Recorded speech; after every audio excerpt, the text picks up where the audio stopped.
Hello, today we learn how to calculate the oxidation numbers. So first let us see what exactly oxidation number is. Oxidation number is an apparent charge on an atom.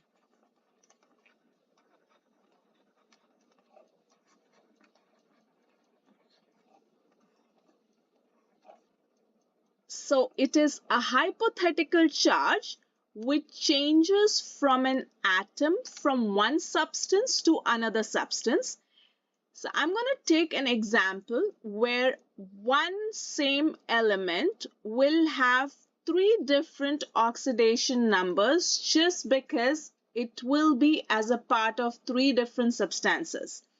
So the first one is H2, the second one is HCl, and the third one is NaH.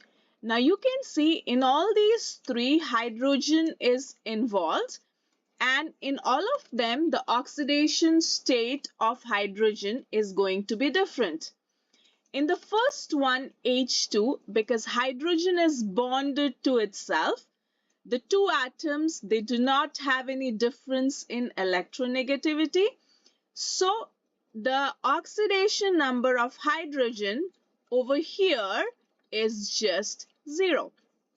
In the second example, HCl, in comparison to chlorine, hydrogen is less electronegative, which means over here hydrogen's oxidation number will be a positive value because chlorine is more electronegative, so we assign it as positive 1. And in the third example, when we compare hydrogen to sodium, hydrogen is more electronegative, so the oxidation number of hydrogen in the third case is a -1. You can clearly notice that how the same element has three different oxidation states. So it really depends on the type of substance an element is present in. The oxidation number changes accordingly. So we are going to now look into the rules for calculating the oxidation number. So the very first is oxidation number of an element in its pure state or elemental state is always equal to 0. It never changes. We'll take the example. So oxidation state of oxygen in O2 is 0. Oxidation state of phosphorus in P4 is 0. Oxidation state of sulfur in S8 is 0. And oxidation state of nitrogen in N2 is 0. So if the atom is bonded to itself, then in that case, the oxidation number of the element is always equal to 0. Now let us look into the second rule. The oxidation number of a monoatomic ion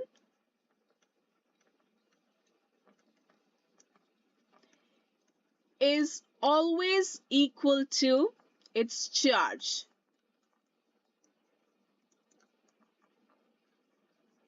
So if we have been asked what is the oxidation number of Cl in Cl negative, so we know it's a -1. Oxidation number of magnesium in Mg2 positive is +2. Oxidation number of aluminum in Al3 positive is +3. Which means the oxidation number of a monoatomic ion is always equal to the charge present on it. The third rule is that the oxidation number of fluorine is always -1 if it is present in a compound. Just because it's the most electronegative element, only if it is F2 in that case, because it is elemental state, it is bonded to itself, its oxidation number is 0. But if it is bonded to another substance in a compound, it will always be -1.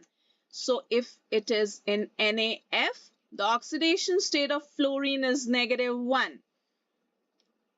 CaF2, the oxidation number of fluorine is again -1. So oxidation number of fluorine is always -1 if it is bonded to some other atom. The fourth rule is that the halogens, which is group 17 members, they always have an oxidation number of -1, except for the fact when they are combining with another more electronegative atom. So the example would be, if it is NaI, then the oxidation number of iodine is -1. But if the compound is ICl3, so now the oxidation number of iodine will change because chlorine is more negative than iodine. So we'll see how to calculate it, but here iodine will be having a positive oxidation number. The next one is that the oxidation number of oxygen is usually -2. But when it is present in the form of peroxide, then its oxidation state would be -1. The sixth rule is that the oxidation number of hydrogen is most of the time +1, except for when it is present in the form of hydride. So when we say hydride, in that case, hydrogen will be present with a metal. So in this case, the oxidation number of hydrogen in case of the hydrides will be -1. Now the most important rule is that the sum of oxidation numbers of all elements in a compound. So when I say compound, it's always going to be neutral. So sum of oxidation numbers of all the elements in a compound is always 0. And the same thing, the sum of all the oxidation numbers of all the elements in a charged substance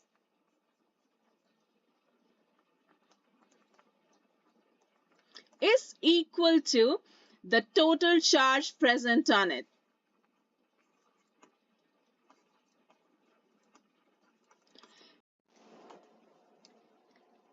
One more important rule, and that is group 1 elements. So sodium, potassium, all these elements, they have an oxidation number of +1, and group 2 elements, their oxidation number is usually +2.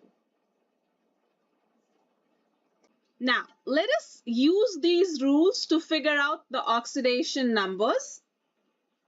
Now, if we have been told to calculate the oxidation number of oxygen in OF2, the very first thing is we know that the fluorine always has an oxidation number of -1, so there's no exceptions to it.